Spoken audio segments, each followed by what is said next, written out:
చిద్గురుగీత సభ్యులకి, క్రియాయోగ సాధకులకి, షట్చక్ర ఆకర్షణ క్రియలో జాయిన్ అవుతున్నటువంటి నూతన సభ్యులకి నా శుభాకాంక్షలు. ఈరోజు ఒక వినూత్నమైనటువంటి అంశాన్ని మీకు తెలియజేసేందుకే ఈ వీడియో చేస్తున్నాను. మన పూర్వీకులు, ఋషులు ఎన్నో వైజ్ఞానిక శాస్త్రీయ అంశాలని తపస్సు ద్వారా ఆవిష్కరించి వాటిని పౌరాణిక ఇతిహాస అంశాలతో, వర్ణనలతో మనకు అందించిన విషయం మనందరికీ తెలిసిందే. అయితే ఆ రోజు ఏ విధమైనటువంటి సాంకేతిక వ్యవస్థ లేకపోయినప్పటికీ ఈ అంశాలని వారు తపస్సు ద్వారా ఏ విధంగా తెలుసుకున్నారు అనేటటువంటి అంశం చాలామందికి ప్రశ్నని కలిగిస్తూ ఉంటుంది. ఆ అంశాన్ని మీకు ఆ అంశంలో స్పష్టతను అందించే ప్రయత్నం చేస్తాను.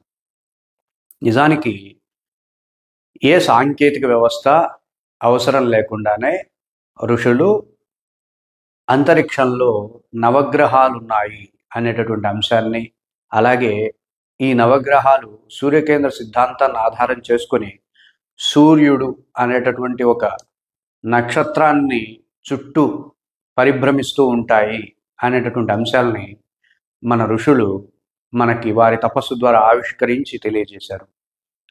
ఈ విధమైనటువంటి సత్యాన్ని ఆధారం చేసుకునే జ్యోతిష్యాది, వాస్తు ఇత్యాది గ్రంథాలు, ఇత్యాది శాస్త్రాలు ఆవిష్కరింపబడ్డాయి.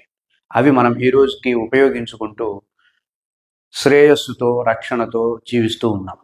అయితే మనందరికీ తొలిచే ప్రశ్న ఏంటంటే, ఎలా ఈ అంశాలని వారు తెలుసుకోగలిగారు అనేటటువంటి అంశాన్ని మీకు తెలియజేసే ప్రయత్నం చేస్తాను.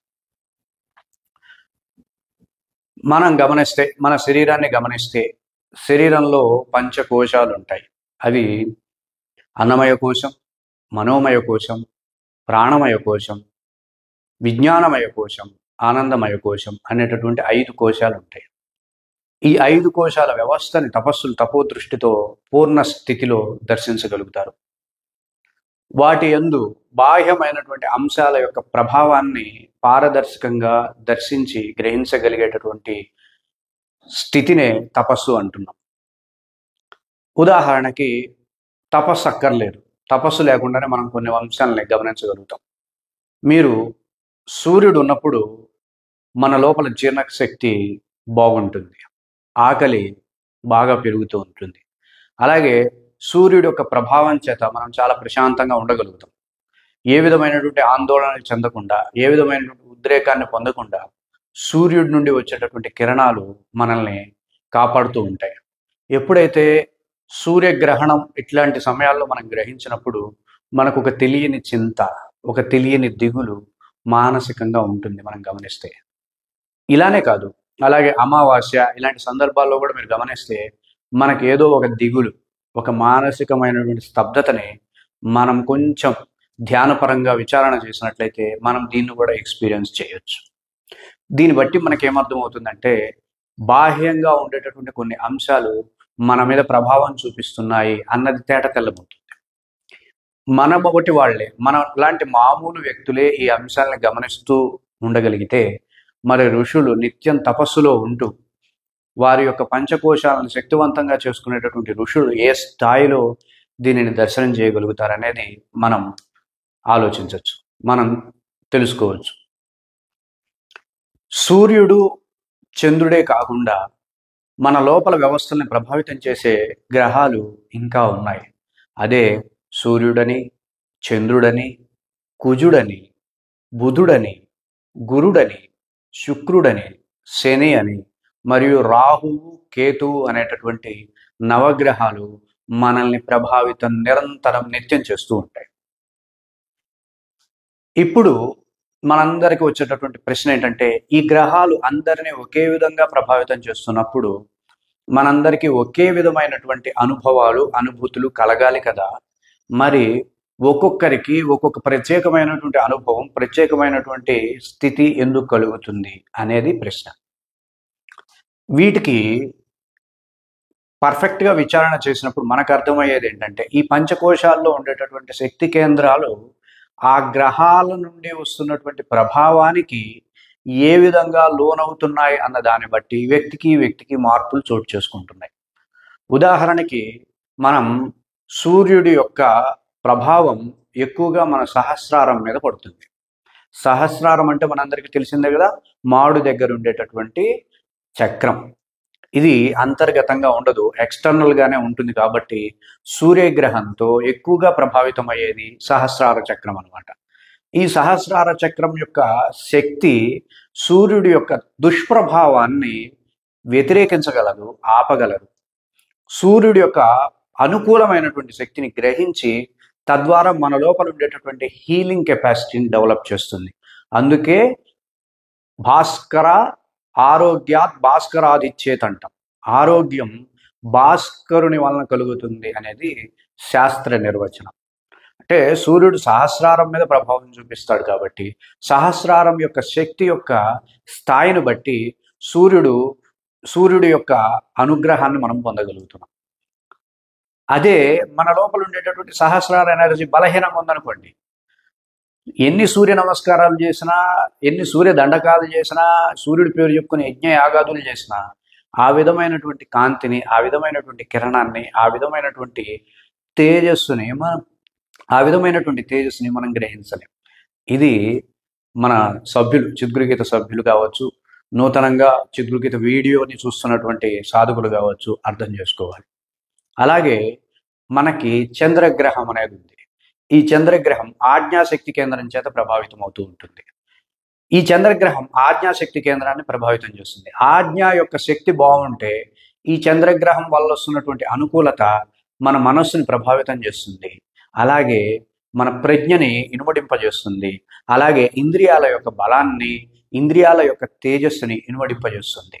ఆజ్ఞాశక్తి కేంద్రం ఆ చంద్రగ్రహం చేత ప్రభావితం సరిగా కానట్లయితే అప్పుడు మన ఇంద్రియాలు వైఫల్యం చెందడం కావచ్చు, మనం పూర్తి స్థాయి బలహీనంగా, జ్ఞానపరంగా దిగజారినటువంటి స్థితిని పొందడానికి కూడా అవకాశం ఉంటుంది. ఇలా 9 గ్రహాల గురించి మీకు వివరంగా చెప్పే ప్రయత్నం చేస్తాను. చంద్రగ్రహం ఏ విధంగా అయితే ఆజ్ఞాశక్తి కేంద్రాన్ని ప్రభావితం చేస్తుందో, కుజుడు విశుద్ధి అనేటటువంటి శక్తి కేంద్రాన్ని ప్రభావితం చేస్తాడు. అలాగే బుధుడు అనాహత శక్తి కేంద్రాన్ని ప్రభావితం చేస్తాడు. అలాగే గురుగ్రహం మణిపుర శక్తి కేంద్రాన్ని ప్రభావితం చేస్తుంది. అలాగే శుక్రగ్రహం స్వాధిష్టాన శక్తి కేంద్రాన్ని ప్రభావితం చేస్తుంది. అలాగే మూలాధారం శనిగ్రహాన్ని ప్రభావితం చేస్తూ ఉంటుంది. ఈ విధంగా సూర్యుడు, చంద్రుడు, కుజుడు, బుధుడు, గురుడు, శుక్రుడు, శని అనేటటువంటి గ్రహాలన్నీ కూడా ఈ 7 శక్తి కేంద్రాలని ప్రభావితం చేస్తూ ఉంటాయి.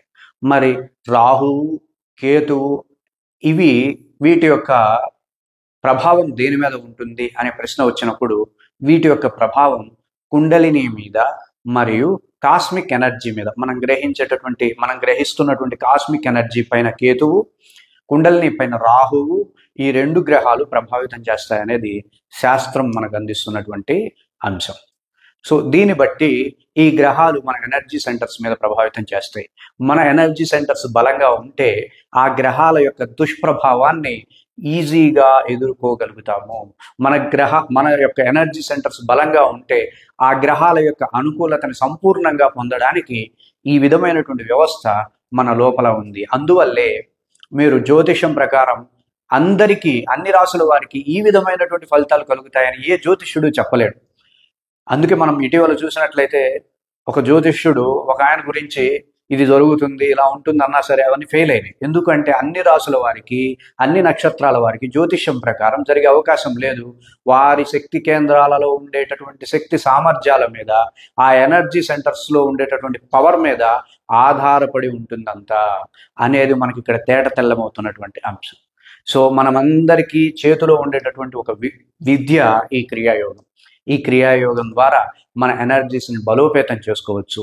ఇలా గ్రహాల నుండి వస్తున్నటువంటి వ్యతిరేక ప్రభావాన్ని కావచ్చు, దుష్ప్రభావాన్ని అక్కడే అడ్డుకట్ట కట్టి ఆ గ్రహాలలో ఉండేటటువంటి అనుకూలతని, ఆ గ్రహాలలో ఉండేటటువంటి శుభ పరిణామాలు ఏవైతే ఉన్నాయో వాటిని మాత్రమే ఆకర్షిస్తూ జీవితంలో సర్వస్వ శోభితంగా, సర్వస్వ శ్రేయస్సుగా జీవించడానికి మనకి క్రియాయోగం ఒక కల్ప వృక్షంలాగా, కామధేనులాగా మనందరికీ ఆ ఋషులు మనందరికీ అందించారు. మరి ఇట్లాంటి అమృతోపమానమైనటువంటి క్రియాయోగాన్ని ప్రతి ఒక్కరూ అందుకోవాలని, ప్రతి ఒక్కరికి అందించాలని ఒక యుద్ధ ప్రాతిపదికన చిద్గురుగీత అనేది ప్రయత్నం చేస్తుంది. అది మీరు అందరూ గమనిస్తున్నారు. ఒక్కసారి క్రియాయోగంలోకి వచ్చి క్రియాయోగంలో ఉండేటటువంటి అమృతాన్ని మీరు స్వీకరిస్తే నేను వదలమన్నా మీరు వదలరు. మీ పిల్లలకి, మీ మనవాళ్ళకి, మీ తరువాతి తరాలకి ఈ క్రియాయోగం అనేటటువంటి ఆస్తిని మీ అంతట మీరే అందిస్తారు. అంత గొప్పది మన క్రియాయోగం. మన పురాణాలని ఆసరాగా తీసుకొని, పురాణాలని, పౌరాణిక ఇతిహాస గ్రంథాలని ప్రమాణంగా తీసుకొని కల్కి అనేటటువంటి ఒక చలనచిత్రాన్ని రూపొందించడం జరిగింది. గొప్ప పొగడ్తలని మనం చూస్తూ ఉన్నాం, గొప్పగా ఉంది అని. మన పురాణ ఇతిహాసాలని మన తెలుగు వాళ్ళు సినిమాలు తీయడం ఈ రోజు మొదలు పెట్టారు. కానీ 10-15 సంవత్సరాల క్రితం, 20-30 సంవత్సరాల క్రితం ఇంగ్లీష్ వాళ్ళు, వేరే పాశ్చాత్య దేశస్థులు మన యొక్క రామాయణాన్ని, భారతాన్ని ఆసరాగా తీసుకుని సినిమాలు తీసినటువంటి వ్యవస్థ ఉంది. మన పూర్వీకుల యొక్క గొప్పతనాన్ని బయట వాళ్ళు చెప్పి తెలుసుకునే స్థాయికి మనం దిగజారద్దు. ముందే మనం తెలుసుకుందాం. ఇది క్రియాయోగం మనది. మన పూర్వీకులు మన కోసం, మన ఆరోగ్యం కోసం, మనం ఐశ్వర్యంగా ఉండడం కోసం, మనం సర్వస్వ శ్రేయస్సుతో ఉండడం కోసం, జీవించడం కోసం మనకు అందించినటువంటి ఒక వరం. ఈ వరాన్ని మీరు ఇప్పుడు కాలదనుకుంటే తర్వాత మీరు అందుకోవాలనుకున్న అందని స్థాయిలో ఈ క్రియాయోగం ఉండొచ్చు అనేదే నా భయం. కాబట్టి మీ దగ్గరికి వచ్చి అడుగుతున్నాం, ప్రాధేయపడుతున్నాం. ఇంత వ్యవస్థను మేము క్రియేట్ చేయగలుగుతున్నాం మా టీం సహకారంతో. ఏఐను ఉపయోగించుకుంటున్నాం, ఆర్టిఫిషియల్ ఇంటెలిజెన్స్ను ఉపయోగించుకుంటున్నాం. అలాగే టీం శ్రమిస్తుంది మీకోసం. క్రియాయోగాకి సంబంధించిన నూతన కాన్సెప్ట్స్ వాళ్ళు మాకు చెప్తుంటే దాన్ని వీడియోల రూపంలో మేము మీకు అందిస్తున్నాం. మరి మా అందరి శ్రమని మీరు గుర్తించి ఈ క్రియాయోగాన్ని ఈరోజే అందుకుంటారని నేను ఆశిస్తున్నాను.